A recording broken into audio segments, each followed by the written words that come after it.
Bienvenue alors, chers collègues. J'espère que vous voyez bien le PowerPoint. Il y a un peu des choses qui apparaissent, donc si vous pouvez réduire un peu les positions des fenêtres et autres, c'est peut-être mieux. J'ouvre la conférence avec cette image qui me semble emblématique de ce que sera mon propos à plusieurs égards. D'abord, le motif, lui, de la Death Star, hein, l'étoile de la mort, l'étoile noire et autres dérivés de ce qu'on pourrait appeler la pièce d'artillerie démesurée sur le modèle de la Grosse Bertha, puisqu'on le sait, la Première et la Seconde Guerre mondiale restent et demeurent des références centrales, et l'un des plus récurrents et structurants sur le plan narratif, la série de films Star Wars. J'aborde d'ailleurs dans je suis ton père, l'article sur la sérialité dans cet ouvrage. Et donc, il y a cette question de l'élément récurrent et de la surenchère. Ah ouais, d'accord. Attendez, il faut absolument que l'animation marche, parce qu'autrement, voilà. Donc, une surenchère qui s'établit d'un épisode à l'autre et qui est même explicitée, par exemple, dans la visualisation du réveil de la force ici. Jusqu'à maintenant, nous avions la petite étoile de la mort. Maintenant, nous avons l'énorme, et la musique le souligne. Alors, Han Solo a beau dire, ouais, mais ce sera la même chose, on va la détruire. Il n'empêche que le film intègre cette question de la répétition. Il est le lieu, donc, par excellence, d'expression de ce principe de répétition. En outre, ce globe peut valoir comme métaphore du caractère très unitaire de la franchise, sur lequel je reviendrai, même si justement, c'est aussi le sujet de mon intervention, il n'est pas achevé. Il y a cette idée d'être en construction qui participe du world building.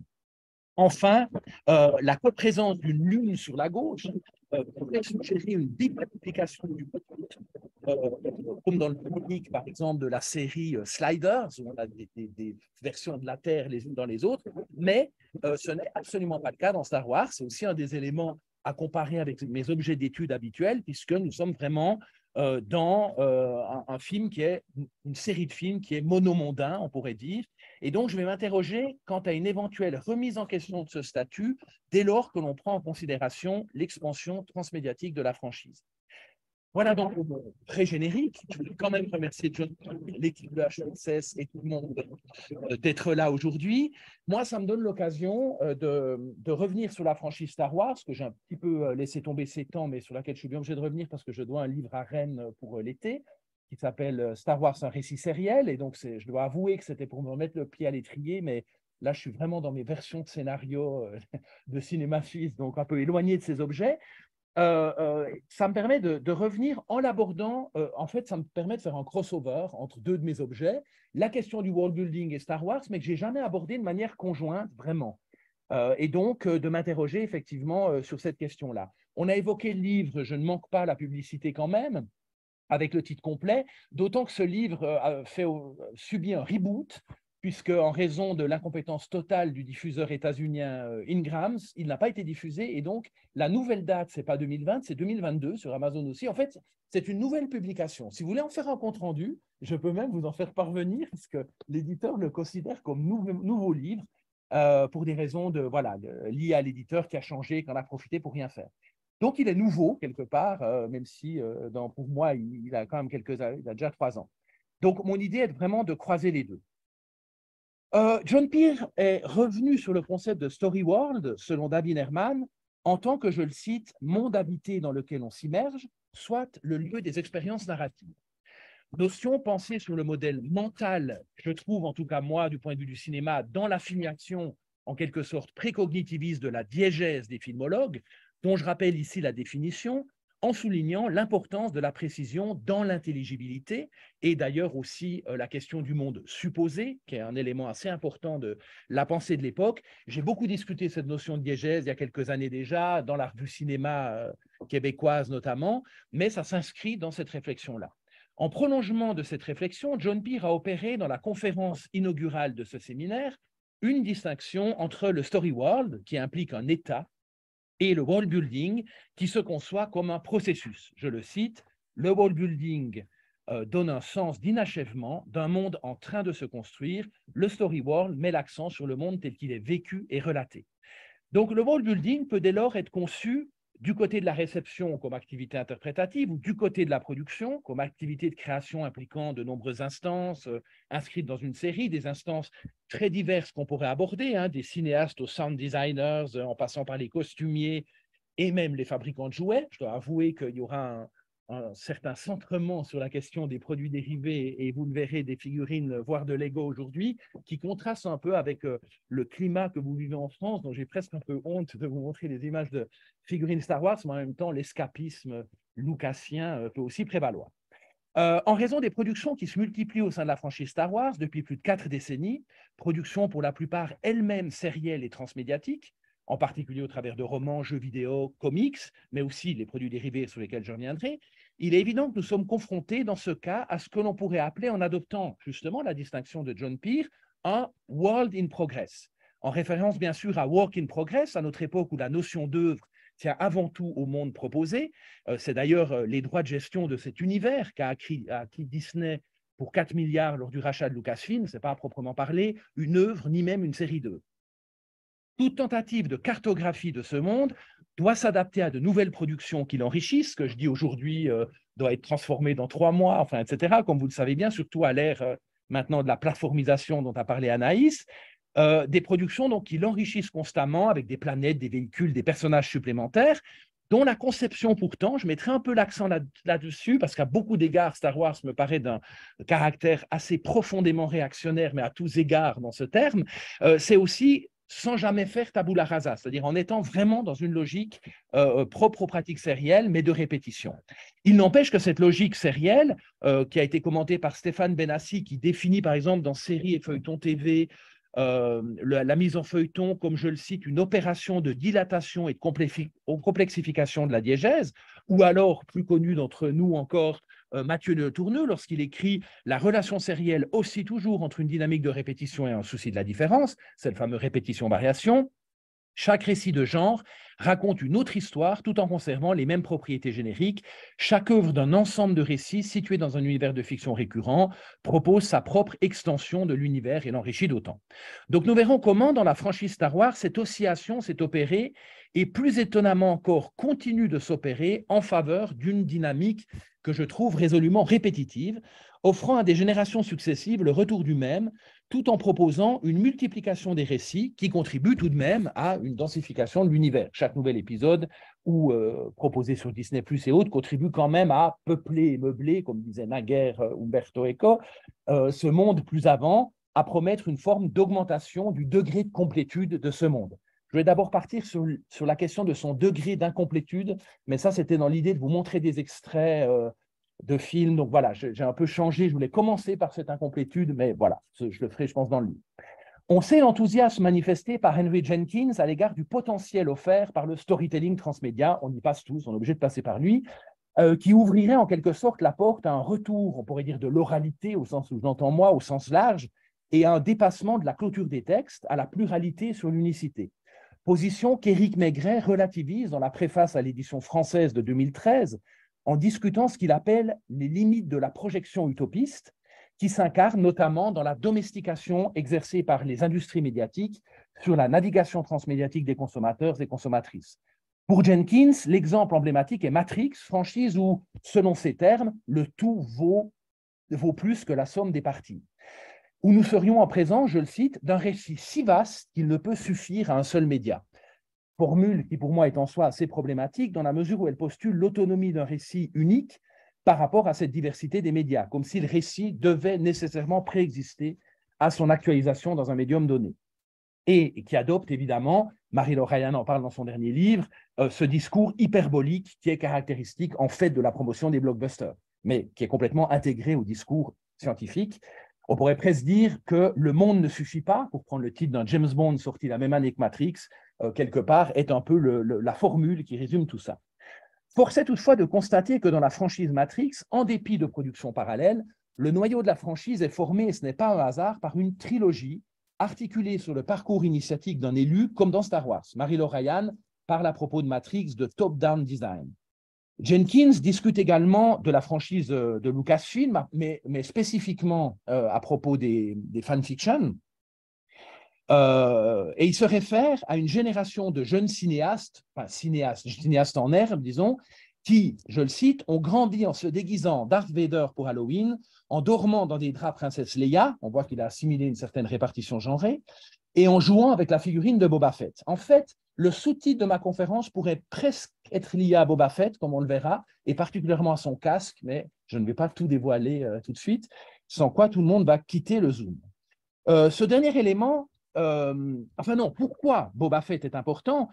À cause du Mandalorian, évidemment. En inaugurant en 2019, avec le Mandalorian, qui est un produit d'appel pour la plateforme, le vaste projet de développement de séries originales inscrites dans la franchise, Disney+ décida de satisfaire un public nostalgique qui, justement, soit a joué avec la figurine de Boba Fett, et pour une petite partie d'entre eux ont fréquenté ce personnage, notamment dans des pages de comics et ailleurs. D'ailleurs, les illustrations de fin d'épisode font de toute évidence référence aux illustrations des comics. On a même l'artiste russe Vadim Voglazov qui pastiche les épisodes de la série Le Mandalorian dans le style de couverture vintage pour en montrer la proximité.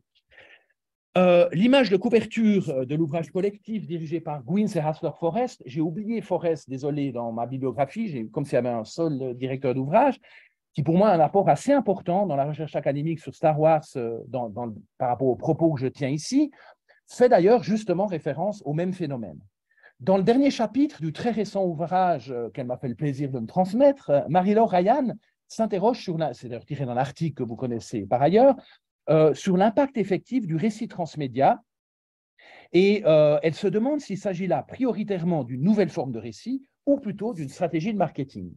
Et c'est vers cette seconde hypothèse que tend son étude des manuels qui visent une maximisation de la monétisation d'une propriété intellectuelle via la multiplication des médias. Et on a vu la semaine passée avec Mathieu Le Tourneux comment monde fictionnel et marque s'imbriquent, je vais y revenir en fin de présentation, et finalement, j'y reviendrai.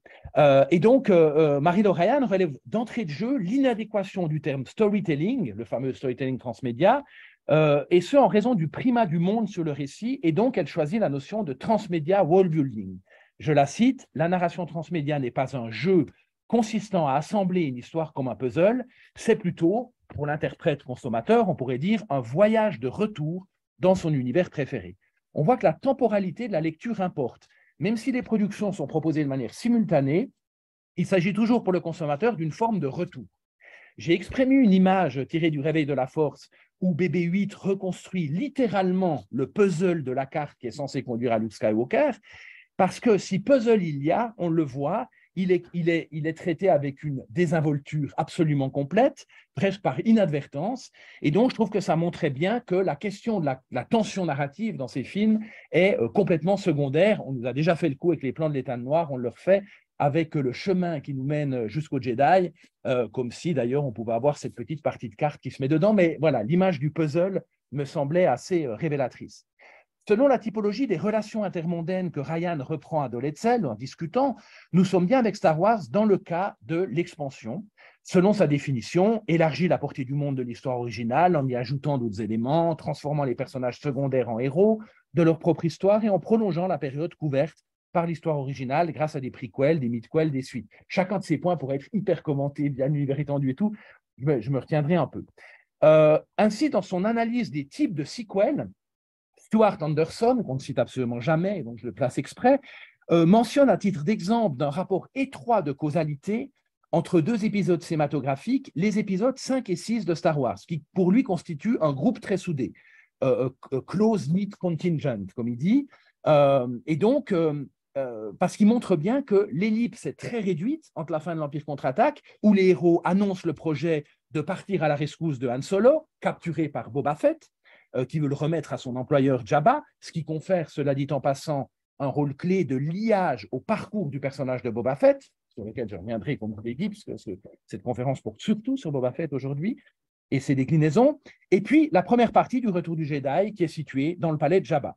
Mais le constat d'Anderson n'empêche pas que la première grande entreprise de déploiement transmédiatique de la franchise concerne précisément des actions qui viennent s'engouffrer dans l'interstice entre ces deux épisodes. C'est évidemment Shadows of the Empire, pensé sur le mot d'ordre, là insufflé par Lucas, tout sauf le film, qui comprend d'autres, donc pour les collectionneurs, comme je suis, mais vous savez sans doute que ma collection est à la Maison d'ailleurs désormais, donc ouvert aux recherches, enfin en tout cas le 90%, qui comprend une musique de film, hein, pour un film inexistant, qui comprend des romans, des comic books, un jeu vidéo et même des jouets, donc jouets faits à l'effigie de personnages qui n'existent pas dans un film. Cette entreprise, dont on notera qu'elle accorde au personnage de Boba Fett un rôle de premier plan et qui constitue en fait un retour sur les deux films sortis en 81 et 83, parce qu'il y a toujours la temporalité des productions elles-mêmes. Hein, ce retour Shadow of the Empire date de 96, 96. Et donc, ce décalage temporel est évidemment important, puisque c'est précisément au moment de la ressortie de la trilogie sous le label Special Editions, avec certains changements, mais surtout à une période que l'on pourrait considérer comme une phase où Lucasfilm tente de pronostiquer le degré de rentabilité de la mise en chantier d'une éventuelle prélogie qui est en cours. Il y a vraiment toute cette stratégie économique, la ressortie des figurines, l'utilisation de l'univers étendu pour tester le succès que rencontre la franchise et avoir des impacts comme ça sur la production de films. Donc, pour revenir à Jenkins, il y a bien convergence dans la franchise Star Wars, mais avant tout aussi, il ne faut pas oublier cet aspect, même si je ne peux pas le développer ici, au niveau évidemment technologique. C'est en effet à la fin des années 90 que l'entreprise transmédiatique de Lucasfilm, que ce soit via ILM, LucasArts, les autres filiales, s'est vraiment renforcée, exploitant les possibilités de transférabilité des contenus codés d'un support à l'autre. Et cette question de la transition numérique, avec notre pauvre Georges sur fond vert, comme vous le voyez, et non plus entouré de jouets, en guillemets, change énormément la donne. À l'ère néomédiatique de la base de données, disputée par Manovich, l'encyclopédie est roi. Jerry Canavan souligne d'ailleurs combien Lucasfilm s'est inscrit précocement dans cette démarche, créant une base de données appelée Jedi Holocron, répertoriant des dizaines de milliers d'éléments de l'univers Star Wars, à des fins notamment de contrôle du respect du canon. En 2018, Canavan fait l'hypothèse selon laquelle le retrait de Lucas comme figure de créateur de la franchise conduit ou pourrait conduire à multiplier le nombre de productions en concurrence pour accéder à un niveau maximal d'autorité sur le monde. Et il est vrai qu'un certain déplacement s'est effectué du côté des séries télévisuelles, comme l'a d'ailleurs montré Anaïs, sous la houlette alors de certains cinéastes, Dave Filoni, Jon Favreau, mais surtout de la plateforme Disney+ elle-même. Mais je ne pense pas qu'à ce stade, en tout cas, on puisse dire qu'un véritable renversement de la hiérarchie s'est opéré, qui destituerait les longs métrages de cinéma, et la trilogie originale en particulier, de leur piédestal. En effet, la série Obi-Wan Kenobi, sortie en 2022, dans laquelle le héros éponyme est interprété comme au cinéma par Ewan McGregor, fait débuter son premier épisode par une recap sequence de 4 minutes qui résume dans un montage rapide, un peu comme les montages rapides avec musique de John Williams pour mettre en évidence l'aspect rythmique, un peu avant-garde années 20, version Benetton ou quelque chose comme ça. Donc une recap sequence qui joue vraiment ce rôle-là pour montrer à quel point ça s'ancre dans la prélogie. Hein. C'est vraiment un best-of des plans célèbres de la prélogie. En outre, un jeu constant s'établit avec le spectateur sur la manière dont la fillette du film préfigure la Leia à venir du film de 1977, ce qui nous ramène toujours en terrain connu. Hein, on voit bien qu'il y a même des échos stylistiques hyper précis, séquence de torture, la caméra s'abaisse, la porte se ferme rapidement, enfin, c'est l'écho direct à une séquence du film de 77. Donc au niveau visuel, au niveau sonore, il y a des éléments de reprise toujours. D'ailleurs, le regard de l'ermite, vers des jumelles qui observent le jeune Luke à distance, est figuré comme le contre-champ des plans sur Luke dans Un Nouvel Espoir, et le cadeau déposé par Ben à l'attention de Luke vient motiver rétrospectivement la présence de cet objet dans le film, lequel constituait déjà par ailleurs une inscription du marché des produits dérivés ou des futurs produits dérivés par anticipation à l'intérieur de la fiction, comme je l'avais souligné dans mon article sur les figurines qui a 17 ans, où il est évident que je ne pensais pas qu'en plus ils iraient jusqu'à intégrer cet objet qu'on peut avoir en minuscule parce qu'on l'a dans la figurine, on peut l'avoir en plus grand, etc. On peut l'avoir à l'échelle du film. C'est peut-être le seul d'ailleurs qu'on peut avoir à l'échelle du film, même si je vous défie de le prouver aujourd'hui, mais voilà. Voilà. Donc il y a vraiment cette intégration qui est faite. La série témoigne enfin d'un souci certain de participer au world building de la franchise. Par exemple, Mark Wolf consacrait plusieurs pages à une interrogation sur l'incertitude dans laquelle nous laisse le film quant aux moyens de subsistance des habitants de Tatooine, afin de souligner le faible degré de complétude du monde du film. Et c'est précisément un élément de réponse, certes tout aussi peu vraisemblable par rapport aux ressources de cette mer de sable, mais bon, que donne le premier épisode d'Obi-Wan Kenobi en montrant Ben dans le quotidien de son travail. travail d'ailleurs à la chaîne. Il y aurait vraiment quelque chose à faire là-dessus. Fiction à la chaîne, travail à la chaîne, hyper présent dans la série même. Seule la série Andor prend quelque peu la tangente par rapport aux trilogies cinématographiques, ne serait-ce qu'en reprenant un personnage apparu uniquement dans un film au statut déjà décentré, le spin-off Rogue One, scénarisé à l'instar de la série par Tony Gilroy. Il y a ces liens quand même assez importants quand même qui s'établissent. La facture des éléments du monde, toutefois, reste en grande partie tributaire de celle des films de la trilogie originale. Le film est situé dès son premier plan 5 ans avant la bataille de Yavin, donc celle de la fin feu d'artifice du film de 77. Elle est ancrée dans des références à la Seconde Guerre mondiale, avec amas de ferraille qui résulte de l'industrie lourde. À notre époque où le hardware disparaît sous le software, on pourrait dire, sauf dans le steampunk, etc. Mais quand même, cette forte présence dans Star Wars, c'est un coloris très particulier. Et puis le personnage de Luthen, qui est interprété par Skarsgård, qui passe des milieux interlopes de la rébellion au salon luxueux des sénateurs de Coruscant, incarne vraiment la mobilité entre la première et la deuxième trilogie. Et d'ailleurs, son métier d'antiquaire permet de thématiser le statut des artefacts de fiction. On en vient à se demander si l'habit de samouraï à l'arrière-plan n'est pas l'un de ceux dont s'est servi McCrary pour dessiner le casque de notre bon Vador. Il faut souligner à propos de la période pré-Disney que le discours de Lucas à propos des développements technologiques a toujours été celui d'une mise au service de ceux-ci, répondant à de supposées intentions originelles, et plus généralement d'une réduction du multiple à l'unique qui prévaut, ne serait-ce qu'à un autre niveau, mais dans la conception du monomythe, selon Campbell, qui lui a servi vraiment de référence pour concevoir le scénario. C'est pourquoi la conception de Mark Wolf, qui distingue, en reprenant la terminologie de Tolkien, création et subcréation, qui en général ne m'intéresse pas pour parler des films à monde multiple, il a décidé de ne plus avancer, voilà, eh bien, fonctionne bien pour Star Wars, justement, puisque, et d'ailleurs, dans le numéro de décadrage, alors il a aussi vieilli et renvoie à mon vieil âge, puisque voilà, c'est ancien, mais je tenais à cette idée quand même des films un monde et à cette unicité du monde. On peut arguer du fait que ça a changé. On pourrait, ça sera peut-être dans la discussion, mais je trouve quand même qu'il y a des éléments très forts en faveur de cette unicité. Si multiple il y a, c'est toujours par comparaison avec un noyau, que cela soit sur le plan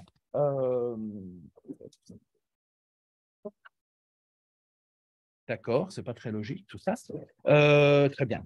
Alors, sur le plan du contenu narratif, par exemple, ne serait-ce que les comic books Infinities, qui proposent sur le monde du what if des alternatives au récit de chacun des opus de la trilogie. Par exemple, si Luke échouait à détruire l'étoile noire, eh bien Leia passerait du côté de l'Empire. On la voit tendre le poing comme une nazie, faible femme s'il en est, ou même de la jeunesse de l'œuvre, le merveilleux comic book tiré d'une première version du scénario. C'est là que rejoint mon intérêt pour la génétique des textes scénaristiques et Star Wars dans cet ouvrage.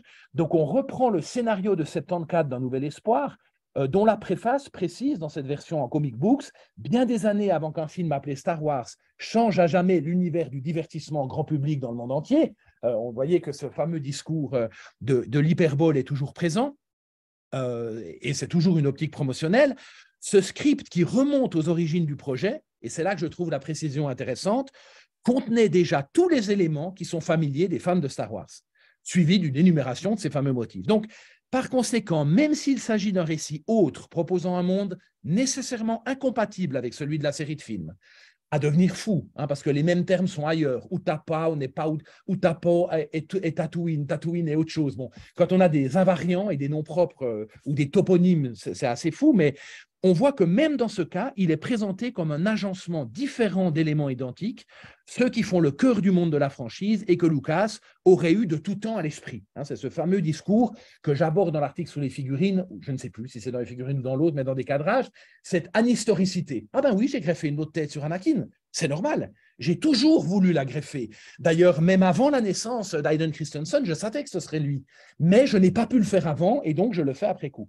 Et donc, il y a une perversité là-dedans, évidemment, dans le fait qu'on perd les repères, même si aujourd'hui, à l'ère de l'absence d'archives complètes des plateformes, on va au-delà de plus gros problèmes en termes de chercheurs, évidemment, mais quelque part, c'est la lucasification généralisée.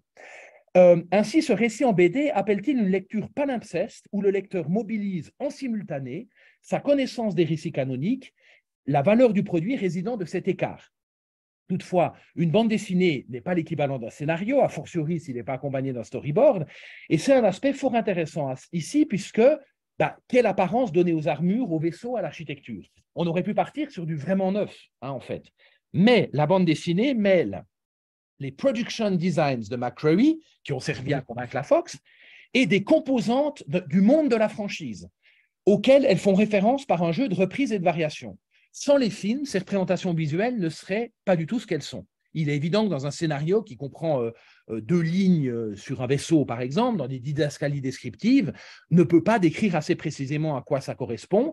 Et donc, évidemment, là, George Lucas, il est en train de mélanger la forteresse cachée de Kurosawa et d'autres choses.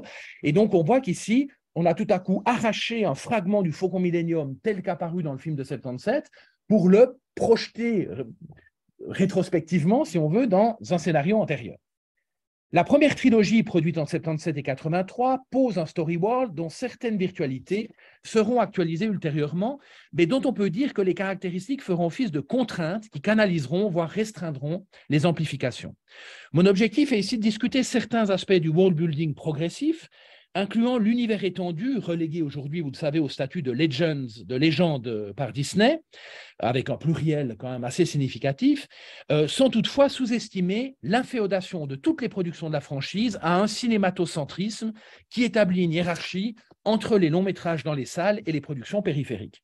Certes, depuis 2017, les projets annoncés par la plateforme Disney+ peuvent laisser croire à une inversion de ce rapport hiérarchique, mais il n'en demeure pas moins que les épisodes de ces séries se rattachent, ou des films, on peut évoquer Rogue One par exemple, je ne veux pas entrer dans le détail du tirage de ce câble, mais j'évoquais le software tout à l'heure, j'étais dans les Übernutzungstruppen, les troupes de télétransmission à l'armée, enfin avant de... et au début, quand je devais les porter, et donc il est évident que c'est une autre ère, et dans ce film, nous sommes dans une autre ère. On peut dire la même chose, on pourrait faire très long sur cet épisode du Book of Boba Fett qui vient croiser le Mandalorian, et où on passe tout un épisode à faire un vaisseau, mais en fait, on est dans cette fameuse isotopie des sports mécaniques, dont Lucas était passionné. Il aurait pu, soit en fait, il se tuait en voiture automobile qu'il construisait lui-même, soit il faisait un film de science-fiction. Et donc, on retrouve complètement les années 70, la mécanique, etc. C'est omniprésent, même aujourd'hui, alors que je ne suis pas sûr que les adolescents qui voient ces films sont si affairés à réparer le pot d'échappement de leur vélomoteur, comme ça pouvait être le cas au début des années 80, mais on voit que ça reste dans un même horizon du pensable, un même paradigme, et que ça se rattache toujours à cet univers imaginé, disons, entre les années 70 et les années 80, en dépit de ce qui peut apparaître comme des anachronismes. Donc, on a vraiment, en fait, les séries Disney+ continuent de faire fonctionner, de faire fictionner aussi les mêmes éléments de signature visuelle et sonore d'une manière nostalgique et en fait relativement figée. Dans un univers où tout relève de la marque déposée, j'y reviendrai, le tournoi en a parlé, du produit de référence qu'on exploite à long terme, qu'il s'agisse en fait au seul niveau sonore, parce qu'il ne faut pas oublier que Star Wars, c'est aussi la naissance du sound design. L'appellation elle-même apparaît aux Awards, exactement. Il y a le parrain, mais voilà, il y a quelques films comme ça, mais c'est toute l'équipe, c'est Coppola, Lucas et compagnie. Donc, du bip d'un robot jusqu'au vrombissement d'un chasseur, en passant par le cri d'un Wookiee ou les différents sons d'un sabre laser. Si je les imite ici, il y a peut-être un satellite qui me repère et qui arrête notre conversation parce que j'aurais dû dire marque déposée à la fin de mon cri de Wookiee. L'écart qui est posé entre notre monde de référence et la fiction par Star Wars, comme dans de nombreux autres récits qui sont inscrits dans des genres de l'imaginaire, je le concède, mais de manière assez particulière, favorise l'autonomisation et par conséquent la labellisation des objets du monde. Un quadripode impérial, par exemple, reste le même une fois déplacé même dans notre monde. C'est ce sur quoi joue Delso dans ses créations photographiques, par exemple. La facture de son design, ou du moins certains éléments de ceux-ci, sont repris tels quels et sont déclinés à l'intérieur même de la franchise. Je n'entrerai pas dans toutes les distinctions dont mon fils de moins de 4 ans est complètement familier entre ATST, RST, etc. Mais il n'empêche qu'à partir d'un élément, on imagine c'est fermé, c'est pas fermé, il y a 4 portes, il y a 4 pattes, il y en a 2, etc. Mais ça repose sur un principe de déclinaison. Ainsi, la position d'un trademark vaut pour le terme de droïde. Vous savez que quand on dit droïde, on doit écrire Lucasfilm Ltd trademark. On peut dire Android, mais droïde, c'est une marque déposée. Tel vaisseau spatial ou telle tenue dont le casque ou le maquillage anonymise le personnage et de la sorte le réduit au résultat du travail des costumiers, concepteurs graphiques, infographistes, etc., engagés sous le film. Tous ces éléments font office de logo appartenant à la marque.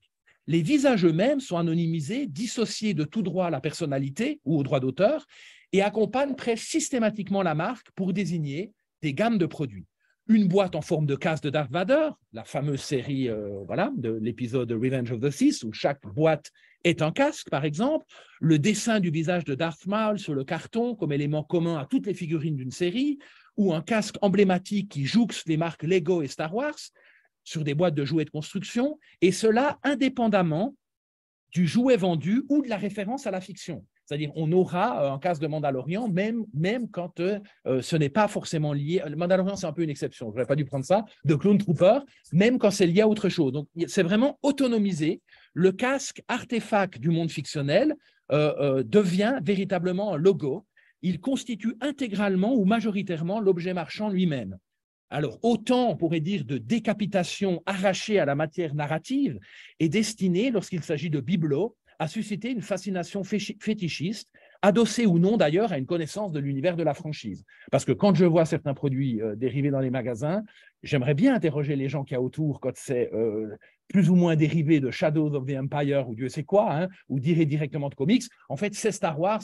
Beaucoup de gens n'identifient plus du tout. C'est le logo, c'est Star Wars. Je rappelle, on disait la guerre des étoiles autrefois, avant que l'Empire ne débarque à force avec de nombreux Stormtroopers pour imposer la novlangue, voilà, et impose même en français Star Wars. Cette idée même que Star Wars soit complètement englobant s'est construit peu à peu. On peut observer dans l'injonction ici « développer votre galaxie », variante du slogan « collectionnez-les tous », qui en quelque sorte s'avance masqué, d'une part en faisant croire que cette galaxie est la nôtre, Jenkins, on sait, est bon public à cet égard, mais aussi en empruntant un terme qui est associé à la fameuse mention évidemment liminaire qui introduit chaque film, c'est la galaxie, mais pour faire référence à la marchandise par le truchement de la fiction. Donc, faire référence au fait, ça montre bien que l'extension mondaine est assimilée à la consommation des produits de la marque. Le costume pour enfants qui est composé d'un casque et d'une armure peut ainsi aussi être considéré, j'exagère un peu, mais presque, comme la raison d'être de la récente série Le Mandalorian. La série, c'est ce déguisement. Ou en tout cas, il y a ce déguisement et après, il y a la série. C'est une série à laquelle, je l'ai dit, très importante pour Disney+, qui a concrétisé cet objectif annoncé d'avoir son propre catalogue de production sérielle originale de la franchise, et qui donc l'ouvre, et qui, comme toutes celles qui ont suivi, parce que je ferai un peu une fixette aujourd'hui sur la question du casque, comme vous le verrez, qui pour moi est assez centrale, dans la série, chaque épisode commence par les logos Disney, Lucasfilm, et puis après une série de très gros plans précisément sur des visages masqués ou robotiques de la saga, présentés non pas de manière réaliste comme si nous étions face à un personnage, mais de manière abstraite, stylisée. Le scintillement des lumières bleues et rouges, le balayage d'un faisceau qui rejette des parties dans l'ombre, l'environnement sombre qui reprend l'idée de la gamme Dark Series avec ses boîtes noires mat, la facture argentée monochrome des personnages qui rappellent les collections collector anniversaire des figurines. Tous ces éléments-là sont pour donner finalement à l'entame de chaque épisode une patine qui connote le luxe, le haut de gamme, dans le sens de ce que le tourneur a étudié. Cette ambition s'appuie elle aussi sur une exploitation du casque comme logo, dont celui de Boba Fett justement, et ou du Mandalorian, parce que comme il est gris, c'est celui de Boba Fett transformé en gris, la différence devient complexe. Enfin, on peut toujours parler de la petite antenne, mais c'est quand même à quelques détails près. Cette esthétisation de l'artefact par un éclairage travaillé qui le modèle en tant qu'objet physique s'apparente à une sorte d'exposition et par conséquent, dans une certaine mesure, à la réappropriation d'éléments du monde de Star Wars par des artistes contemporains. J'ai relevé dans l'ouvrage « Je suis ton père » la récurrence du motif du casque dans ce type d'œuvre qui ne contribue pas à enrichir le monde du film, mais à parer la marque de certaines connotations, de légitimation notamment, puisque dans de telles œuvres qui sont situées hors franchise, on affiche, on légitime culturellement, par des références croisées, par un intertexte assez complexe, un rapport esthétique à ce type d'objet, et peut-être qu'en fait, c'est faire là de manière ostensible ce qui se passe toujours, finalement, dans le rapport que tout un chacun peut entretenir avec les produits marchands franchisés, qui serait celui, justement, d'un rapport esthétique. La série Le Mandalorien présente significativement un protagoniste défini, certes, par sa voix, entendue dans quelques répliques laconiques, et son appartenance à un peuple issu du monde étendu et des séries Clone Wars et Rebelles. Le premier épisode, d'ailleurs, où apparaît un Mandalorien, c'est The Mandalore Plot de la série Clone Wars, mais aussi et surtout par sa tenue et en particulier son casque, donc un attribut qu'on peut considérer comme une sorte de placement de produit par anticipation dans une logique qu'a très bien décrite Mathieu Le Tourneux dans sa conférence de la semaine passée. Donc, à propos de la collusion, voire la confusion volontaire entre une logique marchande de la marque et la logique de création fictionnelle de l'œuvre. Il a d'ailleurs été question dans nos discussions après de Baby Yoda, variant des Ewoks et autres Gungan, même si ceux-là sont moins en odeur de sainteté, dont la présence n'est pas sans incidence sur le registre du film. Or, les Mandaloriens constituent en fait une extrapolation à partir d'un seul personnage, Boba Fett, quand bien même il ne... Alors après, on ne va pas entrer dans... Je laisse tomber les aspects narratifs, mais il est évident que ce n'est pas lui-même un Mandalorien, nanana. On ne va pas entrer dans la fiction parce que vraiment, je joue le jeu des fans où on n'arrive jamais à savoir si on est dans la fiction ou si on est en train d'en commenter la structuration de l'univers. En fait, on n'est jamais en train de le commenter. Mais bon.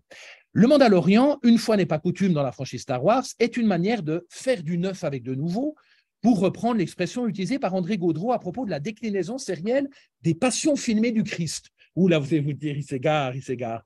À l'époque du cinéma des premiers temps, je sais que c'est un de mes objets naguère d'intérêt narratologique, c'est un projet de recherche de 3 ans, notamment avec Gaudreau et d'autres, mais c'est un objet qui n'est pas sans lien avec la conception du monomythe que sous-tend le scénario de Lucas pour la première trilogie, et même du transmédia au sens actuel, à travers les différentes manières offertes de faire l'expérience du chemin de croix. Et je signale que, d'ailleurs, Marie-Laure Ryan fait une petite référence à cette question dans son ouvrage. Apparu pour la première fois en 1978 dans un dessin animé promotionnel du Star Wars Holiday Special et conçu par Joe Johnston, le concepteur des effets spéciaux de l'Empire contre-attaque, Boba Fett, vous avez compris qu'il occupe tout à coup une certaine place dans cette conférence, il est à côté de moi, va occuper donc une place d'importance aussi dans les épisodes 5 et 6, puis dans l'univers étendu, qui n'est pas sans lien avec le succès de la figurine, dû en fait à la privation d'un élément de jouabilité qui était initialement annoncé. Et en fait, cette figurine a son effigie dès 1979, vous la voyez là. C'est une figurine qui a été interdite en raison du projectile lancé par le lance-roquette dorsal, qui a mythifié évidemment cette figurine.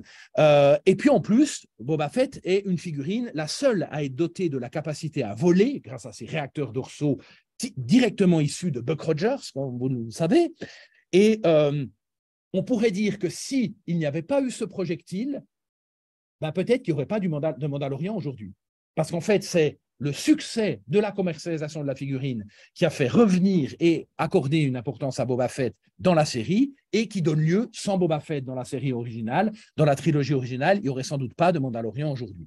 Le marché des produits dérivés, à la fois, est programmé par les films. On peut prendre l'exemple, par exemple, de cette simple figurine Lego ici, dont chaque détail renvoie à un stade bien précis du récit. La main est gantée, il a une cicatrice, enfin, il a après tel combat, etc. On parle d'une figurine Lego de 1,5 cm de haut, qui a 5 détails qui renvoient, attention, en haut, c'est noté, c'est tel épisode, c'est tel moment du récit, donc qui est incarné, inscrit dans la figurine, comme des stigmates, pour rester dans la métaphore christique, mais là, alors, la métaphore christique marche à plein, mais je ne vais pas développer plus, et dans une même dynamique, participe à la construction et à l'extension du monde qu'il propose, comme je l'ai proposé, montré dans l'article des cadrages, qui est certes alors ancien, mais où finalement cette logique aussi se poursuit. Hein, là, tout le fameux débat sur est-ce qu'on peut mettre des échasses à ce personnage de Kate Ball, est-ce qu'on est sûr qu'il ne soit pas mentionné dans un roman où on parlerait de ses jambes, est-ce qu'il n'y aura pas une incohérence Et en fait, là, c'était le moment où on pouvait suivre la genèse des figurines sur le site de Hasbro, hein, c'était une époque assez bénie pour des fétichistes, si on veut. Et donc, ces questions-là qui étaient posées étaient tout à fait révélatrices de ces questions. Alors, par rapport à mon article, je dirais qu'il y a 2 changements importants qui sont intervenus par rapport à, parce qu'il a 17 ans quand même, c'est une diminution de la référence aux images tirées des films, et à l'ère Disney, c'est vraiment au profit, à cause de la vogue des séries animées Clone Wars et du pixel, tout simplement, eh bien, d'une généralisation du dessin. Donc, même lorsque le produit est associé à un film en prise de vue réelle, ce qu'on trouve la plupart du temps, ce sont des dessins. On est loin, à notre époque tout numérique, de ce fétichisme cinéphilique, si l'on veut, par exemple, comme cette idée de joindre un photogramme du film avec la figurine qu'on peut ensuite mettre dans un rétroprojecteur. Vous allez me dire objet antidéluvien aujourd'hui, mais voilà, où l'image elle-même du film est importante. Aujourd'hui, il y a une généralisation du dessin, ce qui gomme aussi la différence entre le cinéma d'animation et le cinéma en prise de vue réelle. Mais le cinéma en prise de vue réelle, mais là, je ne vais pas trop rentrer là-dedans, on a le vernissage du prochain livre de la collection en prise de vue de Jean-Baptiste Massuet, le cinéma virtuel, sur les créations entièrement numériques, Zemkis, etc. Et évidemment, c'est aussi ça, l'une des problématiques, c'est qu'il y a le paradigme de l'animage, comme on dit Marion et Gaudreau, qui s'impose même dans le cinéma, entre guillemets, en prise de vue réelle. Et puis d'autre part, un renforcement du storytelling de la marque. Il était déjà présent à l'époque, il est renforcé à travers des produits vintage qui se réfèrent à une gamme de produits antérieurs. Par exemple, la rétro-collection, j'ai demandé dans un magasin, mais elle est fichue cette boîte. Ah non, non, elles sont toutes comme ça, il paraît que c'est fait exprès, je ne sais pas pourquoi. Bon. Donc, voilà, non seulement on se contente on se contente pas seulement de mentionner le fabricant Kenner en 2022, qui a été racheté par Hasbro il y a 30 ans, donc qui n'a pas d'existence en tant que logo aujourd'hui. Mais à nouveau, le logo est très important, mais les boîtes elles-mêmes sont abîmées, comme si on les exhumait d'un vieux coffre à jouets. Donc, le vintage touche même la boîte et la figurine elle-même est faite selon les standards physiognomoniques, j'aimerais presque dire, des figurines 77-85 et non pas, elle n'a pas le degré de détail de ce qu'on peut faire aujourd'hui avec de la prévisualisation 3D, etc. La série Le Mandalorian n'ouvre par conséquent pas un nouveau monde possible par rapport à la première trilogie, elle en décline seulement plusieurs motifs. Parmi toutes les actualisations envisageables de l'apparence d'un chasseur de primes et d'un enfant Jedi, ce qui a été retenu dans le giron de l'Empire contre-attaque, c'est une sorte de Boba Fett alias Le Mandalorian et d'un Baby Yoda. Star Wars, c'est d'ailleurs une franchise qui n'a jamais craint d'afficher la répétition, plutôt que de souligner une pseudo-originalité de la variation. Comme l'explicite d'ailleurs certains packaging, il y en a un que je mentionne dans l'article, la fameuse série, la sous-gamme Power of the Force Flashback, qui a été commercialisée en 98-99 pour préparer les consommateurs à la sortie du premier volet de la prélogie. On avait une petite tirette, vous voyez ici, et donc on la tire et au personnage de la princesse Leia, qui est connue, elle se transforme en Reine Amidala, comme si cette trilogie réalisée 15 ans plus tard permettait de n'être qu'un décalque de la première, avec des positions actentielles strictement similaires. Alors, je ne vous dis pas à quel point on pourrait faire ça entre le film de 77 et le personnage de Rey dans l'épisode 7. Là, il n'y a même plus de tirette. Enfin voilà, c'est la même chose, c'est le même récit initiatique, mais avec quelques micro-variations. Un lien s'établit entre la labellisation de la marque et l'univers diégétique lorsque le film thématise spécifiquement la présence d'éléments reconnaissables, d'éléments franchisés. La série Le Mandalorien intègre en tant qu'élément narratif, au titre de respect par le protagoniste éponyme d'une tradition ancestrale, élément qui ouvre à la fois la caractérisation du personnage, qui densifie le monde, puisqu'on développe la question des Mandaloriens, mais en même temps, on a cette assimilation d'un personnage à l'image d'un visage qui n'est pas identifié à un acteur. Ce qui est assez pratique pour faire des produits dérivés, évidemment. Ce personnage qui n'enlève jamais son casque jusqu'à la fin de l'ultime épisode de la deuxième saison, et d'ailleurs, il s'en mord les doigts, puisqu'en fait, il faut sans doute toute une troisième saison pour se racheter de cet acte répréhensible selon le code, pas le code des samouraïs, mais à peu près ça.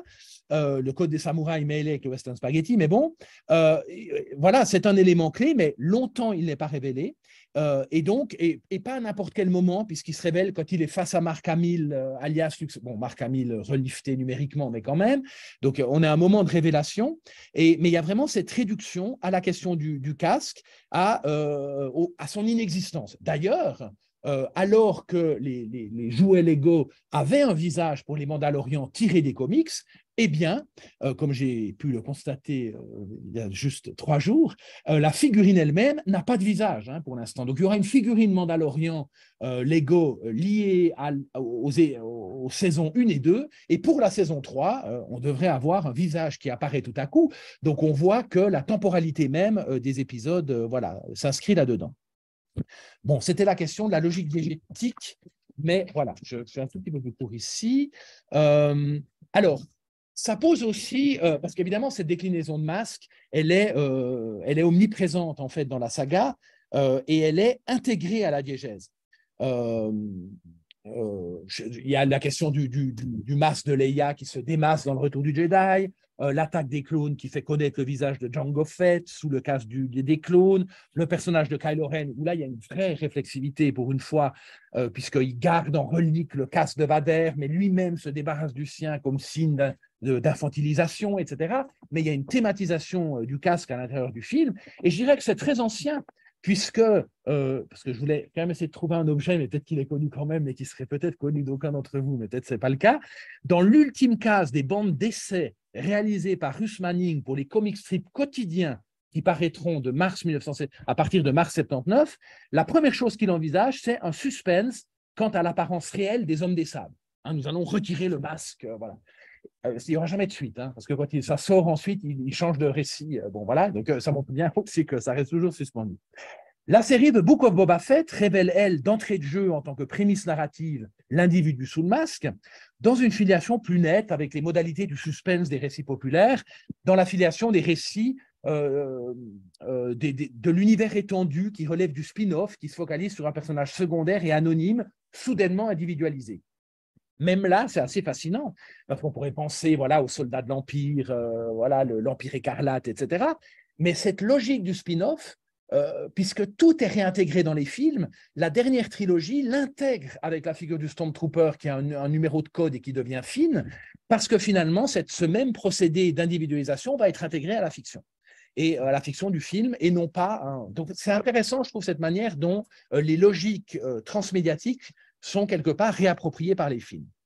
Au vu de l'inféodation des récits de la franchise à la série de films, il me semble aussi important de revenir au film eux-mêmes, et ça je vais le faire moins que j'avais prévu, mais un tout petit peu quand même, pour souligner, avec un élément, pour souligner le caractère sciemment allusif et lacunaire des informants narratifs et mondains qui sont transmis aux spectateurs. Avant Rogue One en 2016, c'est important à préciser, la temporalité des récits filmiques de Star Wars est strictement linéaire. Les films ne comportent aucun flashback audiovisualisé et la simultanéité est signifiée grâce à un usage extensif du montage alterné qui permet de donner un air de serial parce que chaque piste s'arrête, donne lieu à l'autre et on y revient. Et donc, il y a à chaque fois une interruption permanente qui garantit une continuité maximale par-delà les ellipses qui sont propres à chaque piste. Les références à un passé antérieur à chacune des trilogies n'émaillent que très rarement les répliques des personnages, alors que d'importantes connaissances, on pourrait dire xéno-encyclopédiques, sont appelées par le récit.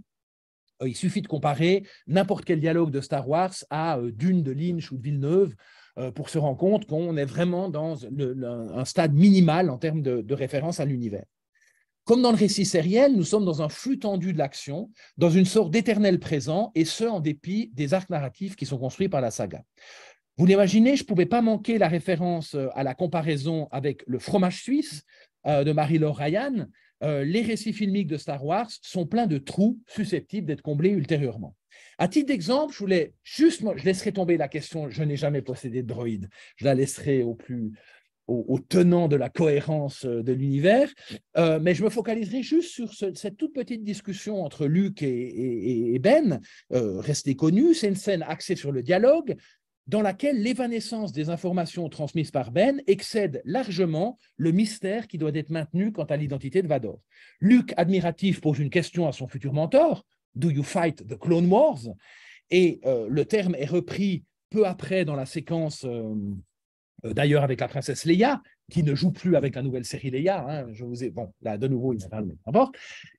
Et c'est une référence à un passé d'Obi-Wan et du père de Luke qui mobilise un stéréotype science-fictionnel de manière extrêmement allusive. Il faut rappeler que la popularisation des recherches scientifiques sur le clonage n'aura lieu que 20 ans plus tard avec la brebis Dolly, et donc, voilà, Lucas place cette réplique, Clone Wars, pas comme un gag, mais une espèce de stéréotype comme ça qu'il met en passant. Et d'ailleurs, les traducteurs en charge de la version française avaient placé dans la bouche de Luc, dans la version doublée, la question suivante, vous avez fait la guerre noire. Le sous-titrage, vous le voyez ici, ne garde plus que la guerre. Le mot clone passe à la trappe. Donc, il n'est pas retenu comme un élément pertinent. Non seulement le motif du clone associé au multiple disparaît, le clone est un motif multiple, en plus c'est Wars, les guerres, Le pluriel, qui est susceptible d'appeler un cycle, devient singulier, comme d'ailleurs dans la traduction en français. Star Wars, la guerre des étoiles. Peut-être ce qui faisait que la guerre des étoiles était plus tenable, c'est que le pluriel s'était déplacé des étoiles à la guerre et que la multiplicité transmédiatique n'était plus rendue compte dans le terme. Les diffuseurs de Fox France ont en effet opté pour un déplacement de cette marque du pluriel qui est significatif en termes de potentiel sériel des actions présentées. D'ailleurs, leur premier choix fut le titre Guerre galactique. Dans l'ouvrage de Bardet et compagnie, on voit des promotions avec ce titre Guerre galactique au pluriel, dans les premiers documents promotionnels de l'époque, où on voit bien que ce pluriel joue un rôle important. Surtout que les 3 séries TV d'animation et les nombreux récits estampillés Clone Wars constituent l'une des extensions les plus notables de la franchise. D'ailleurs, un des rares continent à être accepté dans le canon Disney. Le Clone Wars est accepté, même s'il y a quelques incohérences. Et donc, on voit bien à quel point il y a quelque chose qui tient à la singularité du motif du clone, cette question aussi de la répétition, etc. Mais dans l'article pour les cahiers de narratologie liés au colloque que nous avons eu à Lausanne, j'ai fait un article qui s'appelle « Le clone comme figure métasérielle » et donc ça me permet d'économiser cet aspect-là. Je vous y renvoie, ça sortira en septembre. Sauf si Anaïs fait trop long. Non, voilà. Au risque d'avoir un effet déceptif donc, par rapport à mon titre d'intervention, je ne pense pas qu'il faille instituer Star Wars en bon objet de la réflexion sur la construction des mondes dans des fictions médiatiques, du moins pas si le terme doit être entendu au pluriel. Ma réflexion sur le world building s'est concentrée sur des multivers, c'est-à-dire sur des films ou séries TV et surtout sur Westworld dans cette nouvelle version en anglais, je dois bien avouer, qui donne lieu à 2 chapitres et c'est complètement disproportionné, mais cette série est un trop bon exemple, dans lesquels la coprésence de plusieurs mondes soulève des questions en termes d'accessibilité mutuelle, de structure, notamment l'alternance et l'enchâssement, de travail stylistique, de différenciation opérée à même la facture de l'image, noir-blanc ou pas, couleur partielle, etc., ou encore de mobilisation de conventions génériques dans des ensembles hybrides, comme notamment je l'ai fait à travers la franchise Warcraft. Or, ils font bien convenir que Star Wars se situe très loin et sans doute même aux antipodes de ce type de multiplicité des univers. Je voulais comparer avec Marvel, mais ce n'est pas possible, déjà parce que ça a été fait. Mais cette notion cosmogonique de Stanley et Kirby, je relisais encore les différentes apparitions de Thor, si on les remonte, et il y a la Terre moins 1134, enfin, etc. On est dans une pensée complètement cosmogonique qui est vraiment quand même très loin de George Lucas, qui est quand même un peu entre La prisonnière du désert et Seahawk. Et voilà, l'horizon est quand même pas le même. Alors, il y a certes un extended universe, des productions paracinématographiques, mais il ne fait pas vaciller la centralité des longs métrages de cinéma qui conservent le statut de point de repère, et même dans les timelines, certes on mentionne la bataille de Yavin, le niveau diégétique, mais cette année 0, la plupart du temps, et même presque toujours, il y a la mention du titre du film, c'est un nouvel espoir. Ce qui ne vacille pas non plus dans Star Wars, c'est l'obéissance des récits aux règles classiques de la narration. Loin de ces vertigineux abîmes des mondes possibles, là c'est un recentrement sur un noyau fixe qui s'est d'ailleurs renforcé avec le rejet de la majorité de ces récits hors du canon, qui a été annoncé par Lucasfilm le 25 avril 2014, pour faire un peu de... et 1 année et demie après le rachat Disney, en prévision de la mise en chantier de la 3e trilogie, et qui s'est accompagné de ce nouveau label Legend, j'ai dit, donc finalement des fictions qui sont des fictions à l'intérieur de l'univers fictionnel. C'est un peu ce que connote le mot légende. C'est pas tout à fait fake news, mais il y a un peu quelque chose de comme ça. Ou même plus radicalement, justement, la suppression de tout apport au story world de la franchise de ces nombreuses productions. À cet égard, nous pourrons parler à la rigueur d'alternate story worlds, puisque 2 continuités se côtoient, celle de l'univers étendu et celle du canon. Néanmoins, le world building du premier a pris fin en 2014 et aucune articulation avec l'autre continuité n'est prévue au sein du canon. Rien de comparable, donc, par exemple, si on prend le même J.J. Abrams quand il travaille sur Star Trek, la trilogie de Star Trek, où là, il y a justement une intégration du monde parallèle à l'intérieur de la série cinématographique. Quand il travaille pour Star Wars, il est vraiment dans du classique. En fait, on pourrait arguer de la présence de plurivers dans Star Wars si on faisait exception de la forte suspension volontaire de l'incrédulité mobilisée par les fans en termes de tolérance par rapport à de nombreuses inconsistances mondaines qui résultent en fait de 2 phénomènes non travaillées de manière intentionnelle par les instances de production. Et c'est lié d'abord à la spécialisation des produits sériels, qui tient notamment compte d'une adaptation à la diversité des publics, ce qui implique des modifications stylistiques. On pourrait dire le style, ce n'est pas l'univers représenté, mais qui affecte aussi la nature de la représentation et par voie de conséquence l'ontologie des éléments du monde. Est-ce encore la même lune forestière d'Endor, du Retour du Jedi, si cet environnement, pourtant bien nommé avec le même toponyme, qui constitue un désignateur rigide à l'intérieur de la franchise, contient la sorcière Morave de la série animée pour enfants de 1985 et se situe clairement dans le genre de l'héroïque fantasy humoristique avec des Ewoks qui parlent anglais entre eux, etc. Bon, voilà, ça c'est quand même un élément du monde. Les Ewoks parlent-ils anglais? Nous avions l'impression que non, il y avait un jeu là-dessus. Bon, ça permet à C3PO de donner lieu à la meilleure séquence de toute la franchise, hein, celle de reconstitution par éléments sonores, de signatures sonores, d'un recap sequence de tout ce qu'il y a eu avant. Tout cela ne tient plus. Ou est-ce que les personnages des comics vêtus d'habits aux couleurs vives et dont la silhouette est dessinée selon les conventions du manga, ça c'est encore un autre cas, je ne vais pas entrer là-dedans, mais qui sont reproduits dans des figurines distinctes, sont vraiment les mêmes dans leur ipséité, j'aimerais dire, que leur alter ego dans les films? Est-ce que le grand Moff Tarkin, quand il est habillé de vert, qu'il est encore plus blanc que Dracula et qu'il a des lignes jaunes, est-ce que c'est le même que le nazi du film, habillé en noir avec deux petits trucs rouges? C'est pas le même, c'est pas le même élément du monde. Donc, bon, alors sans revenir sur la réflexion que j'ai menée dans Machine à Monde sur la couleur est-elle diégétique, qui est un des chapitres sur lesquels j'ai développé plus dans la version en anglais, mais il faut bien convenir que la médiagénie de certains motifs représentés, pour reprendre la terminologie de Philippe Marion, par exemple, l'adéquation d'une couleur aux exigences matérielles de l'impression des fascicules, implique des spécificités propres à chaque médium, voire à certaines séries. C'est un peu tiré par les cheveux, mais je pense que vous voyez ce que je veux dire. Bref. Autre élément qui participe de la réflexion sur le world building, même si la science-fiction fait de l'espace un élément clé, on ne peut pas du tout dire que dans Star Wars, la spatialité primerait sur la temporalité, comme j'ai essayé de le montrer à propos des productions contemporaines qui relèvent de la science-fiction, Inception, Real, Dark City et compagnie, où il y a une exacerbation de ces caractéristiques. Je ne parle même pas de la notion de bordure extérieure dans Star Wars. Dans Star Wars, la déclinaison d'environnement, des sables de Tatooine à la forêt vierge d'Endor en passant par les glaces de Hoth, appellation par antiphrase qui dit bien le jeu de déclinaison sur des coupes d'opposition, relève d'un rapport classique à l'espace tel qu'on le trouve par exemple dans un manuel de scénario comme celui de Truby, l'un des rares d'ailleurs à considérer dans une réflexion sur l'écriture scénaristique une dimension mondaine, mais pas comprise dans un sens ontologique.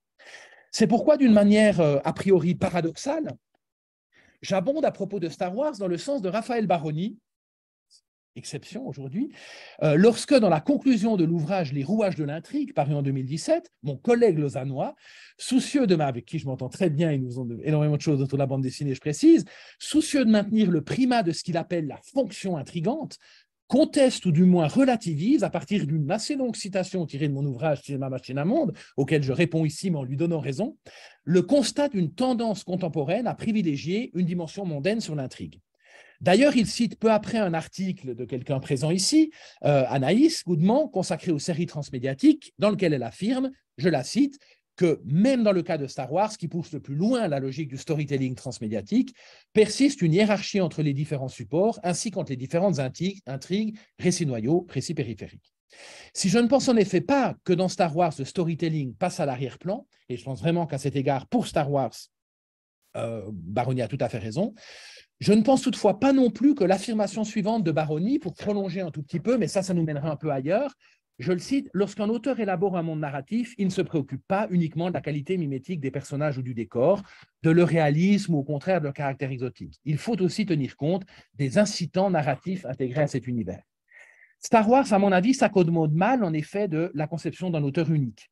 Les préoccupations des entre 200, 300, 400 infographistes qui travaillent sur le film peuvent se situer très loin de ces incitants narratifs. Je pense que très souvent, d'ailleurs, le récit est quand même conçu à partir de ces objets. On sait le rôle des dessins de McCreary dans la genèse de Tatooine, de Mos Eisley, etc. On peut prendre cet exemple ici, où d'ailleurs le Skywalker si je me souviens bien. Ah non, mais il n'est pas là. C'est le père. Enfin bref, c'est trop compliqué d'évoquer les alternatives du récit, mais il ne faut pas sous-estimer cette base graphique, celle qui vraiment manquait en fait à la planète des singes. Mais ça, je développerai dans le livre. Pourquoi la planète des singes n'a pas été Star Wars? C'est un élément assez... Si la Fox a accepté Star Wars, c'est à cause du succès du 5e volet de la planète des singes, ça c'est sûr. Mais pourquoi la planète des singes, dont on peut acheter maintenant les figurines que j'évoquais avec Thomas tout à l'heure, mais pourquoi elles ne se sont pas sorties à l'époque? Voilà, il y a quelque chose d'intéressant là autour. Mais il y a cet important, justement, des production design. D'ailleurs, le film de Ben Affleck, c'était quoi? The Town, hein, non, l'autre. Mince, le titre m'échappe maintenant, tant pis, qui se termine sur un travelling latéral sur des figurines Star Wars mélangées avec des figurines de la planète des singes, et qui, voilà, montre bien à quel point ce qui compte avant tout, c'est le monde. On peut dire qu'on va faire un film, on ne fait absolument rien. Le monde prime et les images, c'est des images qu'on tire le récit. Donc, voilà, si on voulait vraiment se soustraire à ce statut ancillaire, là, pour reprendre l'appellation, le terme utilisé par Anaïs quelquefois, on n'aurait guère d'autre alternative que de situer les intrigues dans un espace-temps coupé de celui des films. C'est en partie le cas des chevaliers de l'Ancienne République, les connaisseurs de jeux vidéo connaissent bien mieux que moi, mais on est tellement éloigné qu'on y trouve des figures comme les Mandaloriens. Bref, difficile de sortir de ce plaisir de la répétition, de la retrouvaille avec ce qui est familier. Deux caractéristiques du fonctionnement sériel des longs métrages de Star Wars me semblent exercer un impact majeur sur le rôle fondateur et nodal qu'ils ont joué en termes de création mondaine. D'abord, c'est la question de la saga, qui est revendiquée véritablement. Là, il y a la définition dans le décadrage série TV de Mireille Berton, mais c'est-à-dire qu'il y a vraiment, à travers la question centrale de filiation, qu'un spin-off comme Rogue One ne puisse pas sortir du rapport fille-père, tout en étant évidemment le meilleur film de la franchise Star Wars, mais il ne peut pas sortir de cette filiation, montre à quel point la saga au sens vraiment dynastie et Dallas, au sens sitcom le plus basique du terme, reste un facteur de linéarisation et de naturalisation de la causalité narrative. D'autre part, c'est sous-jacent, il y a autre chose qui est sous-jacente, et je connais évidemment, en donnant des cours beaucoup sur des manuels d'écriture scénaristique, ça m'apparaît, c'est la manière dont à Hollywood, les personnages doivent être conçus de manière essentialisante. Par exemple, la distinction entre caractérisation et caractère chez McKee. Donc, le vrai caractère profond du protagoniste, il est toujours là, quel que soit son vécu, son contexte social, etc. Mais il se révèle par l'action, mais il a toujours été en lui. Le gladiator, enfin, il a beau être un esclave, un gladiateur, voilà, c'est un aristocrate caché, voilà. Ça va de toute façon ressortir. Et donc, cet élément-là qu'on a à travers les figures de Jedi apparaissent aussi dans le spin-off, par exemple, à travers cette thématique du rachat du père. Saga. Deuxième chose, c'est la trilogie. Je ferai vite, mais ça, j'aimerais le développer dans le livre. La trilogie garantit à l'arc narratif une forte cohérence structurelle. On pourrait dire que le modèle de la trilogie triplée au sein de la franchise, parce que vraiment, c'est là le chiffre 3, peut-être qu'il va changer, mais il est quand même central, est vraiment important. Alors ça, il faudrait comparer avec d'autres, je ne vais pas le faire. Ça va être trop long, parce qu'il y a ceux qui le prévoient avant, bon, voilà. Mais la trilogie implique ce primat de la complétude, parce que déjà, il y a cette segmentation en raison du respect de la structure aristotélicienne, début, milieu, fin. On peut vraiment dire l'Empire contre-attaque est au milieu, c'est bien une complication au sens de Jean-Michel Adam ou je ne sais qui, bon, ça paraît pas avoir je veux dire, bon, peu importe, un structuraliste quelconque, puisque voilà, du point de vue autant collectif de l'Alliance rebelle que individuel pour le personnage de Luke dans son rapport à son père, etc., on est vraiment là-dedans. Et puis en plus, il y a une connotation, évidemment, la Trinité théologique. Quand on voit l'implication les références à Campbell, l'importance du christianisme, etc., dans la construction, le Hero with Thousand Faces, on est bien là-dedans. C'est un héros avec 1000 visages. On peut parler des 1000 visages en prônant le transmédiatique, etc., mais il y a un quand même à la base. Et donc, c'est cette question de l'archétype qui est importante. Alors, sur Disney+, il est tout de même vrai que la différence entre séries cinématographiques et séries télé originales tend en partie à être gommée. Et là, je me contredis. Non, je nuance, parce qu'il faut quand même le reconnaître, et une évolution n'est pas du tout à négliger. Il y a une sorte de nivellement par la présentation homogène de l'offre, dans laquelle chaque unité constitue un épisode à l'échelle de la franchise, surtout si on opte pour une visualisation qui s'opère en fonction de la chronologie diégétique. Hein. Voilà, tout est mis côte à côte. Ça peut être un film de 2 heures, ça peut être une saison, etc., ou une série. Et Anaïs Goudemont a bien souligné dans sa conférence pour ce séminaire que des hiérarchies internes s'établissaient, qui impliquaient une logique mondaine d'enchâssement. Ça, c'est une citation d'une slide d'Anaïs, en partie. En tout cas, par exemple, à l'intérieur du Mandoverse. Ce world building est toutefois indissociable de stratégie commerciale, comme j'ai essayé de le montrer en essayant de faire des liens entre les références à l'univers de la fiction et les produits dérivés. Et je renvoie pour conclure aux observations de Mathieu Le Tourneux à propos du processus qu'il qualifie. Alors, on en a beaucoup, il y a eu beaucoup de références à Mathieu, mais bon, son fameux article post-fordiste, là, même si personnellement, je garde un petit intérêt pour Adorno et Horkheimer. C'est-à-dire que quelque part, on est tellement, mais non, je ne vais pas entrer là-dedans, mais on est tellement dans la référence à l'industrie lourde et carrément à la Aufklärung via John Williams, via Wagner, enfin bref, dans Star Wars, que c'est un élément que lui convoque. Hein, quand vous comparez l'usine des robots dans l'épisode 1, l'usine des clones dans cette obsession de la chaîne, enfin bref, je pense que c'est un modèle qui est sous-jacent. Après, à quel niveau il faut le placer, bon. Voilà, mais là, on ne serait pas d'accord avec Anaïs, mais ça dépend à quel niveau ça se situe. Mais donc, j'ai dit que je citais Mathieu et je vais le faire. Les industries culturelles voient se confondre les efforts de production d'une cohérence narrative et diégétique au niveau du récit et celle de la marque. La cohérence de monde de Star Wars ou celle des super-héros Marvel est en réalité indissociablement esthétique et entrepreneuriale. Ainsi, le logo de Clone Wars, qui se transforme progressivement en celui de Bad Batch sur Disney+, donc au générique, c'est Clone Wars qui devient Bad Batch. Donc on voit bien qu'on organise une logique de gamme de produits qui prévaut pour l'organisation des séries TV. Il n'empêche que, comme dans le cas du casque de Boba Fett, dont j'ai fait grand cas, j'en conviens, j'ai commenté certaines déclinaisons, le récit fictionnel tente à intégrer ces logiques. Pour rester sur le même motif, toujours le fameux casque de Boba Fett, décidément, ou presque, on peut citer les modalités de figuration de la passation intergénérationnelle. C'est-à-dire que même la dimension saga va passer par le casque. Je crois que quelque part, on peut vraiment passer par le casque pour aller de Star Wars. Et la représentation audiovisuelle mérite donc ainsi un examen en elle-même pour discuter, c'est ce que j'ai fait très brièvement à propos des séries TV, mais en faisant quand même quelques captures d'écran, en contournant le fameux écran noir de la capture d'écran sur Disney+. Ça nous permet donc de programmer, on pourrait dire, le devenir logo de certains éléments du monde, la singularisation d'éléments qui favorisent le pôle attractionnel et donc la reconnaissance de ces éléments, y compris en dehors des films. Par exemple, il est fort peu probable que si Jabba avait eu dans le film de 77 l'apparence de l'homme en costume de la séquence supprimée, les Hutt auraient sans doute pas continué d'être présents 45 ans plus tard dans The Book of Boba Fett. Je ne sais pas, mais la singularité visuelle de ce qui a été créé, de ce personnage, explique aussi sa postérité. Inversement, les produits dérivés ne sont pas strictement confinés à la référence au story world des films, mais comportent un nombre de traits qui souvent tendent à l'excéder, de sorte qu'ils constituent eux aussi des véhicules du world